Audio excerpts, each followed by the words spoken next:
சொல்றாங்க. காலையில 7 மணிக்கு எழுப்பிட்டாங்கம்மா. எனக்கு எப்படிமா புடவை கட்ட தெரியும்? தாவணி தானே கட்ட தெரியும். தாவணி கட்டிட்டு வந்தா என் மாமியார் மேல கீழ பாக்குறாங்க. என்னமா அவரு குளிச்சுட்டு வந்துருவாரு. சீ கருமம் இவன் அவன். அவங்க வந்துருவாங்க. அத்தை அவரு குளிச்சிட்டு இருக்காரு. சரிம்மா நீ போய் விளக்கேத்திரு. ஓகே. ஒரே தீக்குச்சியில எல்லாத்தையுமே ஏத்திரணுமா? ஐயா இவன் எங்க வீடு அப்படி இப்படின்னு ஓவரா பந்தா காட்டிட்டு இருந்தா அத்தை. சுத்த போய் எனக்கு அப்பவே தெரியும். போய் என்னத்த ஒரு குச்சியை போய் இப்படி கஞ்ச பிஸ் நிறைய பாக்குறீங்களே. 2 குச்சியில ஏத்தலாம் அத்தை. ஒரு தீப்பெட்டி பாக்ஸ் 1 ரூபா தான். இது உன் வீடு மாதிரி. சேச்சா இது உன் வீடு. கம்ஃபர்டபுளா இருமா.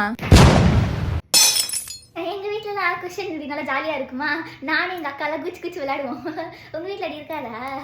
ஏதோ வளைஞ்சிச்சுன்னு நினைக்கிறேன். ஒரு விஷயங்க சம்பந்தமே இல்லாம ரிலேட்டிவ்ஸ்லாம் வந்து என்ன பாத்து போறாங்கம்மா. நான் என்ன மியூசியமாமா? எனக்கு ரொம்ப போரிங்கா இருக்குமா. எப்ப நான் கிளம்பி வரேன்? எனக்கு இங்க போதும். நான் கிளம்பி வரவா? ஸ்வீட் வைக்கணும். உனக்கு என்ன ஸ்வீட்டுமா? தெரிஞ்ச விஷயமா கேக்குறீங்க. எனக்கு ரசகுல்லானா ரொம்ப பிடிக்கும். ரசமலாய்னா உயிரத்தை. அந்த கேரட் போட்டு நல்லா நெய்யெல்லாம் அதிகமா ஊத்தி அந்த கேரட் அல்வா. உனக்கு என்ன ஸ்வீட்டுமா செய்ய தெரியும்?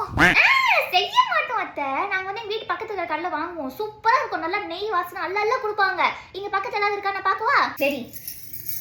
எவ்வளவு அழகா பின்னியா கிளம்பி இருக்கேன். போட்டோ போடணும். என் ஃப்ரெண்ட்ஸோட நான் அடுத்து என்ன ஸ்டோரி போட போறேன், அடுத்து என்னன்னு எல்லாரும் ஈகரா வெயிட் பண்ணுவாங்க. போட்டோ எடுத்துட்டா